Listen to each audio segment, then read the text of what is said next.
pray that there wouldn't be rain. And, well, what's the reason why he would pray that there wouldn't be rain? Why would there be a drought? So that people would do what? Turn back to God. Because Baal, you have a majority of Israel, the kingdom to the north, they're worshiping this false god named Baal. And what's that false god known for? He's a fertility god, right? And that can mean any number of things. And there's all sorts of gross practices that went along with worshiping him. But they relied upon him for their crops. And they believed that worshiping this false god of Baal would help help the rain fall down from heaven and would eventually lead to there being crops. And so Elijah, obviously, he prays that the rain would stop. And so here they are, they're worshiping Baal, this false god, and no rain's coming, no rain's coming. And Elijah, eventually, he sets up a meeting with King Ahab. And we know King Ahab, he's notorious in the Bible. He's one of the worst kings that we read about in the Old Testament. Just total disregard for the word of God. He would have known about certain commandments, and we see that he just goes and he blatantly breaks them with no regard to God's word, to God's law. And we talked about last week in that confrontation that they have when Ahab and Elijah finally meet. What is it that Ahab calls Elijah? And that's really interesting. That's something we can relate to, because how often is it that people cause their own problems, and yet sometimes we're the ones that get blamed for it, right? Because it's Ahab's leadership that's causing all the problems that Israel is experiencing. We read about the things that are going to happen to Israel in Deuteronomy if they turn away from God. And here's Ahab leading a nation into idolatry. And the only thing that's happening is exactly what God said would happen if they turn their hearts away from God. But here's Elijah, and they're talking with each other. And it's as if Ahab is suggesting that Elijah's loyalty to Yahweh God is what's causing Baal to be upset. Like Elijah is worshiping the false god. That's how backwards it is in Ahab's mind. And so what is it that Elijah now does with this, with this coming up? It's basically Baal versus God, right? And so what is it that Elijah does? Yeah, he sets up a contest. And where does that take place? Yeah, Mount Carmel. And we talked about Mount Carmel and just kind of historically what that place was known for. And does anybody kind of remember what we talked about?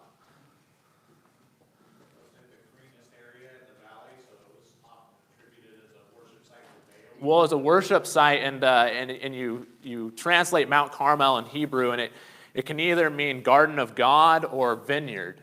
And so it was known for being just this really lush environment. And I didn't have a picture for some reason. Sorry, that's not on. For some reason, I took the picture away from this slide. But you remember last week I had a picture of Mount Carmel. And they're very certain that this is the same Mount Carmel that we're talking about in the Bible. And you notice in that picture that everything around it was brown. But as you get closer and closer to Mount Carmel, it's green and it's lush and there's lots of vegetation. And so we remember what the false god Baal was known for. He was this fertility god, and he was supposedly to help yield crops in the land. And so since this place was so lush and green, it was historically understood to be a very prominent location for Baal worship. And so Elijah, he sets up this contest between his God and their God.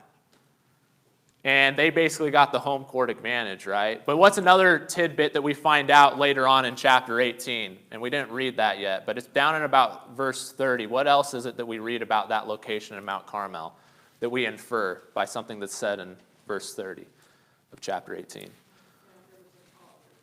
was an altar to Almighty God.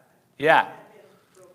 That's right. So Elijah, it says that when it's his turn to offer up a sacrifice, and we'll get to that, it says that he actually repairs an altar of God which had been torn down there.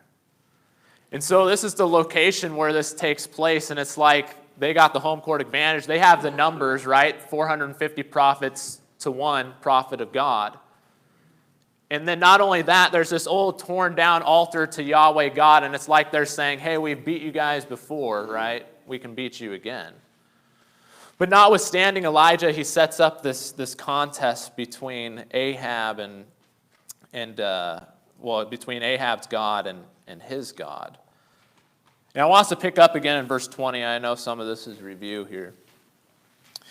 But it says, "So Ahab sent a message among all the sons of Israel and brought the prophets together at Mount Carmel. Elijah came near to all the people and said, 'How long?'" There it goes again. I always do that. It always does that with me. It's because I got to put it in the back pocket, I think. Sorry. That was scary. Okay. But it says, "Elijah came near to all the people and said, 'How long will you hesitate between two opinions? If the Lord is God, follow him, but if Baal, follow him.'" And I said last week that this verse is a preacher's best friend, and it really is. Because so many people, they want to hesitate. Many of us in our lives have gotten so caught up with certain things, and I know this isn't the exact situation in Israel, but how many of us have gotten so caught up with certain things in our life that we'll say, "You know what, I'll get more serious about my faith further on down the road." I know there's certain people that they're unwilling to get baptized because they feel like there's still certain things that they want to do, perhaps certain sins they want to commit and get out of the way before they actually make that commitment to God, right? And so they put it off and put it off and put it off. And so sometimes people eventually they do end up making that commitment and praise God, but some people they keep on putting it off and they'll say one day, one day, one day. When I have more time, when I take care of a few things, then I'll commit myself to God. Well, we kind of see the same type of thing going on in Israel. You got people that they're not fully committing to God. And that's what's interesting is that here they are, they're worshiping this false god, but simultaneously they're oscillating back and forth between Baal and Yahweh God. And we conclude that based off what Elijah says. He says, "How long will you hesitate between two opinions?" We kind of talked about that, and the reality is that in Israel, they understood the traditions. They understood what the law said. They even understood their own history, how they got into the land of Canaan and occupied it and how it became the land of Israel. And so they have this mental assent and they understand that that's true. They understand the God that they're supposed to be worshiping. And yet, what is it that they're actually practicing? It's this Baal worship, right? And so Elijah, he challenges all of Israel. And remember, it is all Israel. It's not just the prophets that are gathered, but Ahab, he gathers all the prophets, or all the people, rather, not just prophets. Because he expects fully to embarrass Elijah. And it turns out that it's going to turn out the complete other way. But you think about how scary that is. Elijah's challenging perhaps, hundreds of thousands of people. And he's one man, he's telling them, look, you need to choose. And we talked about what it says next. It says the people did not answer him a word. Why is it that they wouldn't answer him a word? Because you don't have anything to say. You don't have anything to say. Was it that, I think, Dave, you said last week that it's like the easiest way to stay non-committal? Right. It's just, I'm just going to remain silent. Because that's all I can do. If I open my mouth the way that Elijah has laid it out, I have to make a commitment one way or the other. But I'm just going to remain silent. I'm not going to make a decision. And so, again, notice that he urges them to choose. He urges them to choose. He's urging them to do two different things here. And again, I know this is recap, but this is really important. He urges them, number one, to choose. And what's the second thing that he urges them to do? To follow, right? What's he say? How long will you hesitate between two opinions? If the Lord is God, follow him. But if Baal, follow him. And so we have to understand that we can mentally ascend to God being real and being king. But it's not just a matter of choosing God, but it's actually a matter of following him. And choosing him over everything else. And not saying, I'm going to do a little of this, a little bit of that. We know how that works out. Jesus again says in Matthew 6:24 that you cannot serve two masters. And again, sometimes we read that verse like it's a suggestion, like, hey, it's a really bad idea to serve two masters. That's not what this verse is saying. It's saying it's actually impossible to serve two masters. At some point, we have to choose. At some point, we have to make a commitment. And we can only hide behind that waiting game for so long. And hopefully God gives us enough time to actually make that commitment. But we don't want to see how it turns out if he doesn't. And so Elijah, he's tired. He's tired of the nation of Israel waiting. He's tired of them, I think the ESV version says, limping between two opinions. And so it's time to choose. And so he sets up this contest, as we were just talking about, between his God and their God. He goes on to say, Elijah said to the people, I alone am left a prophet of the Lord, but Baal's prophets are 450 men. Now let them give us 2 oxen, and let them choose 1 ox for themselves and cut it up and place it on wood, but put no fire under it. And I'll prepare the ox and lay it on the wood, and I'll put a fire under it. Then you call on the name of your God, and I will call on the name of the Lord, and the God who answers by fire, he is God.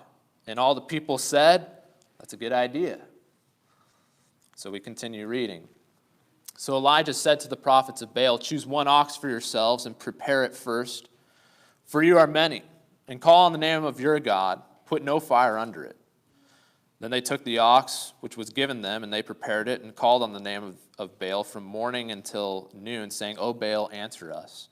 And the other thing that I wanted us to recognize last week, and I want us to recognize this again, is that Elijah, in a way, he's like loading the dice against himself, isn't he? He's stacking all the odds against himself. So it's going to give even more validity to him when he offers his sacrifice, and more validity to the God that he believes in. And so it's 1 versus 450. He's on their turf.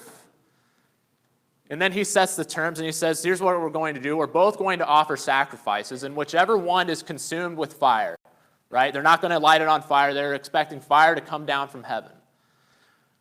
Whichever one that happens to, that is the real, the true, and living God. And so what Elijah does next is he says, you know what? You can pick the oxen first. You can have first choice. So they're getting the best animal sacrifice, so to speak. And then not only that, he says, you know what? Why don't you also go first? He's giving them every single advantage that he can. Sorry, let me catch up on my slides here. And so we see that they offer up their sacrifice. It says that they took the ox which was given them, and they prepared it and called on the name of Baal from morning until noon, saying, O Baal, answer us. But there was no voice, and no one answered it. And they leapt around about the altar which they made. And so for several hours you have a huge number of prophets, perhaps prancing around the altar like we see right there, saying, O Baal, answer us, chanting it. And for several hours, what is it that happens? What is it that takes place? Absolutely nothing. You have to understand the irony of the situation, because Ahab, he embraces this contest. He invites all of Israel because his expectation, again, is that Elijah's going to embarrass himself. Well, they go first, and for several hours, they're calling out to their God, and for several hours, he doesn't answer back. And it says it came about at noon that Elijah mocked them and said, call out with a loud voice, for he is a god. Either he is occupied or gone aside or is on a journey, or perhaps he is asleep and needs to be awakened. We cried and we talked about that as well last week. Again, what do you guys think about Elijah doing that? Kind of calling him out, mocking him like that. Would you thought any more about that? I know we brought that out. Yeah. Well, when he does that, he's trying to get them to just be fully committed to what they're doing at the same time, and to be all in so that they can do all that they can, and there's no excuse. No excuses can be made by them if their Baal does not respond. Yep. And so he puts it on them. I mean, he lays it out there just so that there's no refuting. Call on him. Maybe he's on a journey, and it's mocking. Yes, it is mocking, but at the same time, he's going to point out very clearly there is only one and true living God. Yep. And of course, it goes on when he douses his offering with the water and everything. I mean, that's just really, really going beyond. Yeah. And again, the thing that we have to remember is who's he. Yeah, Linda, go ahead. Oh, Yeah. I was just looking at, and last week, Yep. where he really, if he's addressing them, Yeah. the them is probably the prophets, and he's really mocking these dancing, cutting, Yeah. limping prophets. Yeah, and the thing I want us to remember is that it's not mocking just for mocking's sake. This verse isn't a license to go and make fun of people that are practicing a false religion. But Elijah is in a position of spiritual leadership, number one. And number two, these false prophets are also in a position of spiritual leadership. And you have all of Israel that's standing around as observers. And so really what this is it's a great opportunity for Elijah to show the nation of Israel who the God Baal really is and what he is about. And so when he says this, I think the context shows that he's specifically talking to those who are trying to call upon Baal, and that would have been the prophets. And so he's mocking them, again, not for mocking's sake, but he's trying to get the rest of Israel to see how ridiculous of a religion it is that they are practicing. And how ridiculous of a religion they are actually following. Yeah, in the back, far back. I was going to say that, I don't know about you, but I know that in my life, the more I'm convicted into a false believing or a problem that I have in my life, the bigger of a slap it takes for me to realize the problem. And so this mocking, it takes a lot, and he's got to do this for really to get through to them what's about to happen. Yeah, Because if it was just a simple thing, it wouldn't click. no. I know in my life, that's what's taken for me when I'm messing up, is the bigger the mess up, the bigger the slap, the bigger the consequence it takes for me to learn. Yeah, did I see another hand? Was it Eric? Yeah, Eric. Sorry to jump ahead, but No, you're good. it's the contrast that's so amazing. Yes. They make all this commotion, all Yeah. this noise, all this just, it's ridiculous behavior, frankly. Yeah, And nothing happens. nope, And all Elijah does, let's pray. Yeah, that's it. he's immediately answered. Yep. And just the lesson for us today, that's incredible. Yeah, and I'm glad you brought that out because we'll talk about that as well. Yeah, Linda and then Dave. Yeah. I thought it was interesting what God spoke through Jeremiah about idols, and he said, there's idols are scarecrows in a cucumber field. Yeah. That Nice, sounds yeah. like mocking, I mean, in a way, but it's that how ridiculous it brings on, this is so ridiculous. Let's point out what it really looks like. And that's what it is. Like that's why I say it's not just they're not just making fun of somebody at their expense. He's trying to teach them and show them how ridiculous their false way is. And the reality is, if they keep going that way, this is a covenant people. And if they keep going that way, then what's going to happen to the nation of Israel? They're going to be scattered, right? And that's what happens with the kingdom to the north, right? They're scattered beyond the Euphrates. The kingdom to the south goes into captivity, and the kingdom never really recovers. So, yeah, Dave, what were you going to say? They get in, this mocking gets them into such a fevered pitch in what they're doing, so much so that they cut themselves and they bleed, and it says the blood was gushing out. And there's life in the blood. It shows a complete commitment to their very lives that they would cut themselves in this way. And how foolish that must have looked to everyone else, and seeing how committed they were, and even, to the point of getting weak from cutting themselves with knives and shedding their own blood. Yeah, so let's read that in verse 28. Oh, sorry, was somebody about to say something as well? No. Oh, thank you. Sorry. I sometimes ignore this side. I'm terrible about that. I'm sorry. Yeah, Kelly. With the mocking too, he's not attacking the person. Yeah. He's attacking the belief system. He's attacking Yes. the God. He's attacking the thoughts that they have. He never once says, "What a stupid idiot you are." No. He never attacks the person. And I think when we are dealing with people who are teaching false doctrines or who are believing false doctrines, we need to be very careful of that. Attacking the person is not beneficial. Yeah. Attacking the doctrine is real.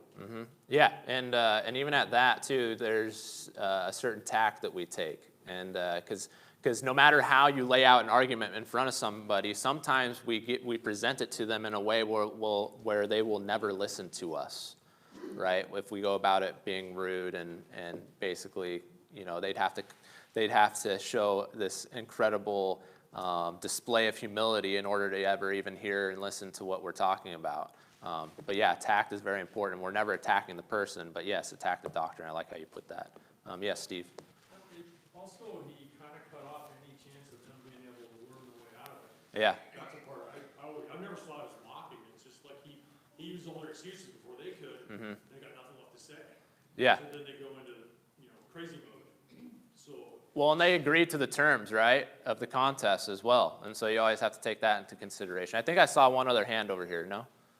Okay. But yeah, Dave was talking there, and so verse 28, after Elijah, he does this, kind of calls them out on this. It's very black and white.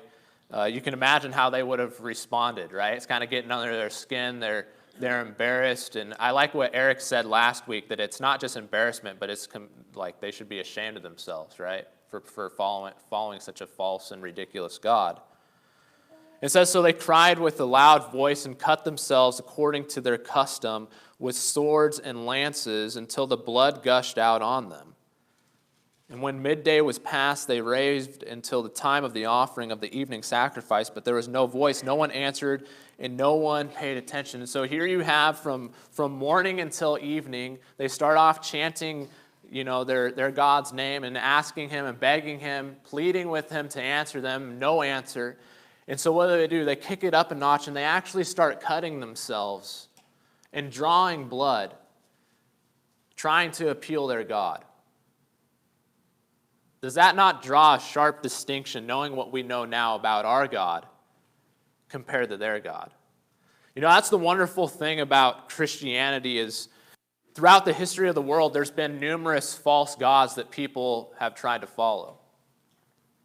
And every single one of those false gods, man has tried to appease, right? They try to satisfy them by any number of ways. In this case, we see an example of that as they're shedding their own blood to appease their own God. And what's interesting is that Christianity is the story of God coming down and making contact with us. And so while they're shedding their own blood, God comes down and he sheds his own blood for us, doesn't he?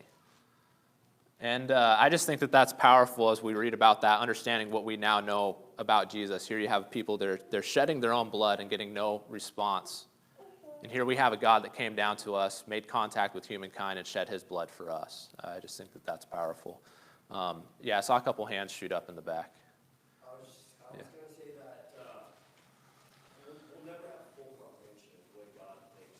It's not even close to how he thinks. Mm-hmm. And so those false gods, there's so much humanity in them.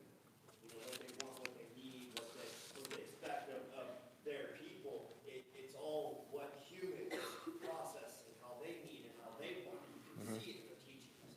Whereas with God, there's so much that we can comprehend the love that he has for us in a way that we'll never be able to repeat, but we keep trying, right? And so you can see it like night and day between all false religions and God. Yep. Yeah, absolutely. It doesn't compare, does it? Did I see any other hands before we keep reading here? So here you have these false gods, or these false prophets, rather, worshiping this false god Baal.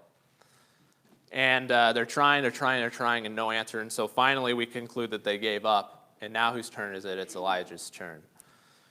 So it says, then Elijah said to all the people, come near to me. So all the people came near to him. And he repaired the altar of the Lord, which had been torn down, which I also just find significant, just the symbolism of that. Sometimes there's repairs that need to be made before we can properly address God and worship him, isn't there? And so here's this altar that's been torn down, and he repairs it. He takes the time to repair it. In verse 31, it says, Elijah took 12 stones, according to the number of the tribes of the sons of Jacob, to whom the word of the Lord had come, saying, Israel shall be your name. There's a couple just kind of interesting things to me in that verse. Is there anything that sticks out? What about the 12 stones? Why is it that he puts 12 stones around the altar signifying the children of Jacob?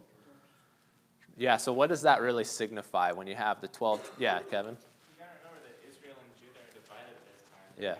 Yeah, kind of too. And this kind of symbolizes that no, God is still God of all Israel. Yeah. It's not God in Judah and Baal in Israel. Yeah, because an altar was always used as like a means to worshiping God. You put a sacrifice on it and you offer it to God. And so here he puts the 12 stones signifying the 12 sons of Jacob, the 12 tribes, and Kevin nailed it on the head. They're divided at this time. It's 10 tribes to the north and 2 to the south. And we know that the tribe to the north is just totally apostate. That's not to say that there aren't individual exceptions within that land. But for the most part, they're all going to this false god Baal. And so since there's different religion between those tribes, the division, it goes even deeper. And so what Elijah is really signifying here is that, hey, we all need to be unified in who we're worshiping. And we all need to come back and worship the one God that brought us into this land in the first place. Even though they might be divided politically, they need to be unified spiritually, right? And there's a lot of lessons that we can learn from that. And there's a lot of disagreements and a lot of different problems that you and I could have. And we know that there were problems between the kingdoms to the north and the kingdom of the south. But does that mean that they couldn't have a spiritual unity? No, absolutely not. They absolutely could have a spiritual unity if that's what they opted for, but instead that division is driven even deeper. But Elijah is calling them to be unified in who they're worshiping. And then the other thing that I find interesting as well is that it makes mention of the fact that it says, to whom the word of the Lord had come, saying, so it talks about Jacob, and it says, to whom the word of the Lord had come, saying, Israel shall be your name. Does anybody, again, remember when Jacob's name was changed from Jacob to Israel, and what that name Israel actually means? Wrestles with God, right? And the author here, he makes a callback to that. Why would he make a callback to, or is there something that he's trying to illustrate here that's going on in Israel? Any ideas?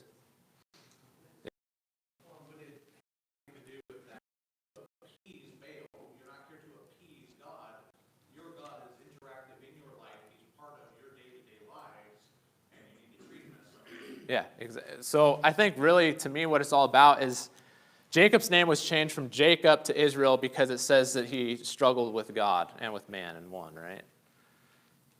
But isn't that the whole story of Israel? Is that they struggle with God. And what is it that they're doing right now with God?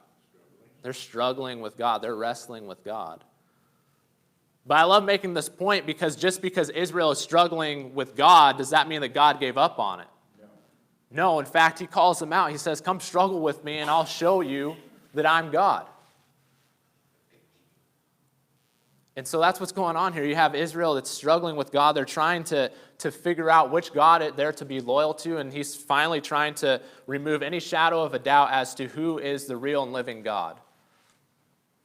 And here's all these 450 prophets of Baal and all Israel gathered together, and they're here to struggle with God and to figure out if they're going to finally make that commitment or if they're going to go on limping between the two opinions. Yeah.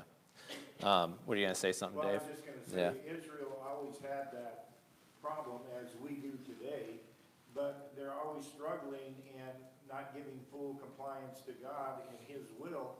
And so they get to these points, and then God does something great to show them that he is God. Yeah. He does the same thing in our lives today. He shows us, he forgives us, he gives us that peace to know that our sins are washed away, and then we get to move forward, and God's blessings come upon us. Yep. But the minute we stray off, then comes the curse. Mm-hmm. And so you got the blessings and you have the curse. Your choice. What do you want? Yep. Yeah, and we just have to notice how patient God is with Israel, that they've gone after this false god for however many years at this point. And here he is, he's still trying to give them a chance to show them and prove to him, hey, here I am. All you got to do is just follow me. And they've struggled and struggled and struggled, but God hasn't given up on them yet. And sometimes we struggle and struggle and struggle, and God's still waiting for us to commit. Just because we struggle doesn't mean that we give up. Did I see another hand? No. Okay. Yeah, JC, go ahead. I always try to picture some of these scenes, Mm-hmm. and in light of what has just gone on with the prophets dancing and Yeah. hollering and whooping, I picture the same kind of situation as Jesus in the New Testament, where he was just bent over and drawing in the sand. Yeah. And it's peaceful. Yeah. I just picture him moseying, and he's not in a hustle. He's not, busting his back to do this. He's just, hey guys, come in, let's talk about this. And he's picking up these rocks and building up this altar, and it's just this serene moment of what's about to happen. Yeah. And it, I don't know, it just gives the parallels to me of Jesus Yeah, and his teaching. totally. And they're ramping up the emotion, the prophets are, and nothing is happening. And it just goes to show, no matter how much energy you put into worship, if you're not worshiping the right God the way that he wants to be worshiped, it's not going to do you any good. And so we arrive to Elijah. It's Elijah's turn. And we get to verse 36. But we'll actually pick up where we left off here and reading the scripture. In verse 32, it says, "So with the stones he built an altar in the name of the Lord. He made a trench around the altar, large enough to hold 2 measures of seed. Then he arranged the wood and cut the ox in pieces and laid it on the wood. And he said, 'Fill 4 pitchers with water and pour it on burnt offering and on the wood.' And he said, 'Do it a second time.'" So again, he's just drenching it in water, right? Because when fire comes down, they're going to remember, hey, he soaked that thing in water and fire still came down and burned it up. So he says, "Do it a second time." They did it a second time. He said, "Do it a third time." They did it a third time. The water flowed around the altar, and he also filled the trench with water. So this thing is totally drenched and soaked in water as he's making this sacrifice to God. And then we finally get to verse 36, and this is what Eric was talking about. It says, "At the time of the offering of the evening sacrifice, Elijah the prophet came near and said, 'O Lord, the God of Abraham, Isaac, and Israel, today let it be known that you are God in Israel and that I am your servant, and I have done all these things at your word. Answer me, O Lord, answer me, that this people may know that you, O Lord, are God, and that you have turned their heart back again.'" What do we immediately notice as we just see the contrast before we actually see what happens here? Eric already talked about it. Anybody else notice any contrast between Elijah and how he addresses his God compared to how those false prophets address Baal? Yeah, it's a prayer, right? The fact that it's the God of Abraham, Isaac, will be known today. But I also find it interesting in verse 37 that here this contest is, and we go back and we're recalling and thinking about Elijah mocking, so to speak, those prophets. But then what we read in verse 37 is that he didn't want ill will towards all those people that were worshiping this false god. But he actually says, "Answer me, O Lord," a lot about that, a lot from that. Because I think, and my fear is for myself, is that sometimes when I'm maybe engaging in a discussion with somebody coming from a different religious background, I worry that sometimes I'm not trying to win their heart, but I'm trying to win the argument. And I think we talked about this even in a Wednesday night class not that long ago. Because sometimes that's what we get wrapped up in, right? We just want to be right about something. How tempting would that be for Elijah? Elijah knows who's God. And you can imagine how good it would feel to prove all those people wrong. But at the end of the day, what is it that Elijah's focused on? Is he focused on proving them wrong? Or, that's partially the focus, but not just for proving them wrong, not just to be right for the sake of being right. What is it that he's really focused on? To turn their hearts back to God. Yeah. To cause them to worship God again. Yeah, in the back, sorry. Can't see you. So also something about this too is prepared. If you look at the contrast between Elijah and the other prophets, they just kind of were doing whatever they thought. Where, as it says in the prayer, I did everything that you told me to do. So Elijah was prepared ahead of time. He knew what he needed to do. So Elijah just didn't build this altar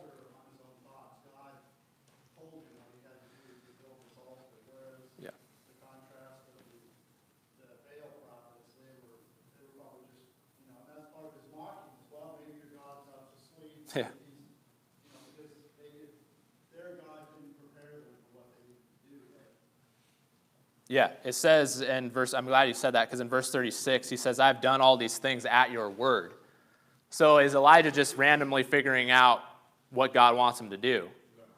No, God, he says, I've done all these things at your word. I've done what you told me to do. He's not just trying to feel his way through it. So I appreciate you bringing that out. Clinton, you're about to say something. Elijah was setting this up in such a way, not to prove anybody right or wrong. He wanted to set it up to where they would see what he knew after the fact. Yep, that's exactly it, just to prove that his God is the real God. Eric and then Dave, sorry. It's hard to know for sure, but you get no impression that the prophets of Baal ever at times asked Baal what to do.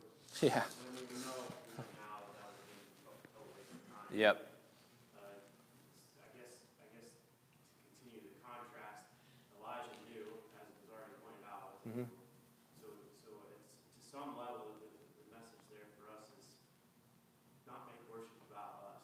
Yeah. Not make it about me. Not make it about what I want to do and what will get the most attention towards me. But what does God want? And am I even asking him what he wants of me? Am I trying to figure that out for myself to do it versus just making a bunch of assumptions? Yeah, because we get wrapped up in that sometimes, don't we? And it's really easy to complain about worship and, I don't like the songs that we're singing, or I'm not really feeling it this morning. That sometimes keeps us from coming to worship altogether. I don't feel like it, right? Can you imagine if Jesus had said that at any point in his life? I'm not feeling it today. I don't feel like it. That's why we come here, is because he didn't say that. It was all about us. His whole life was about saving us. And what is it that we say that when we come to worship, we have an audience of one, right? And that's God. It's not about you or I. It's about coming and worshiping our God who's done so much for us. And I appreciate that comment, Eric. Acknowledging it's God's moment. Yeah. Not Elijah's. Yes. This is God's chance. Exactly. To reveal. Yeah, Dave. Again, the contrast from morning to evening, and now it's Elijah's turn. And he's up, and I can see this prayer being given in the hearing of all those that are present, and showing clearly that God is the one who orchestrated all this and is leading him and telling him what to do. And then he says this prayer, and when does God answer? Immediately. Yeah. It's not something that's drawn out all day. It's not all this fanfare. And how does God want to be approached?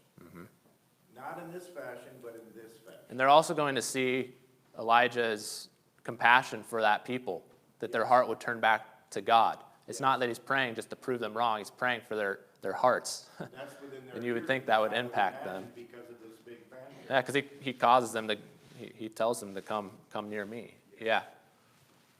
Well, as far as the visual goes too, like if you think about what he did before when he was building an altar, it's really proving how much, faith and trust he had in God, because he's like, I built this altar, I have all this wood, these blocks, now pour a bunch of water on it. Yeah.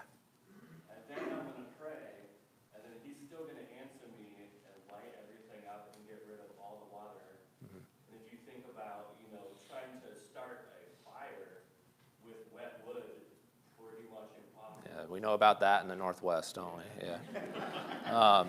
But yeah, it goes on to say, sorry, I want to finish up class here because we're out of time. I just want to finish this thought. It says that the fire of the Lord fell and consumed the burnt offering and the wood and the stones and the dust and licked up the water that was in the trench. When all the people saw it, they fell on their faces and they said, the Lord, he is God, the Lord, he is God. Then Elijah answered and said to them, seize the prophets of Baal, do not let one of them escape. So they seized them, and Elijah brought them down to the brook Kishon and slew them there. But what I want us to take away, and I think really what the main lesson is here, is that God answers prayers. This wasn't just a contest to see which God is the real God. It was to see which God answers prayers. Because what was it that the Baal worshipers kept on saying? Baal, answer us. Baal, answer us. What is it that Elijah also said? God, answer me. And what did God do? Answered prayer. Not just that the fire would come down, but what is the prayer that was also answered in Elijah's prayer? That the people's hearts would be turned back to God. What do we see happens? Say, Lord, he is God. The Lord, he is God. He answers prayers, and it doesn't need our prayers don't need to be backed with a ton of emotion. That prayer that Elijah made probably took 30 seconds. Here you got those false prophets worshiping their false god all day. Elijah's prayer takes 30 seconds, the fire comes down, and we're, of course, mindful of Matthew 6:7. Says, when you are praying, do not use meaningless repetition as the Gentiles do, for they suppose that they will be heard for their many words. And we see that in religion all the time, that if I say a few Hail Marys or this or that, then God will hear me, or if I pray for a really long time, then God will hear me. Look, God knows what we need. He knows the things that we need. That's what Jesus says. All we have to do is just go to him in prayer and keep it simple and remain humble. I appreciate your comments, participation this morning. Starting to lose my voice. But yeah, that's the end of class.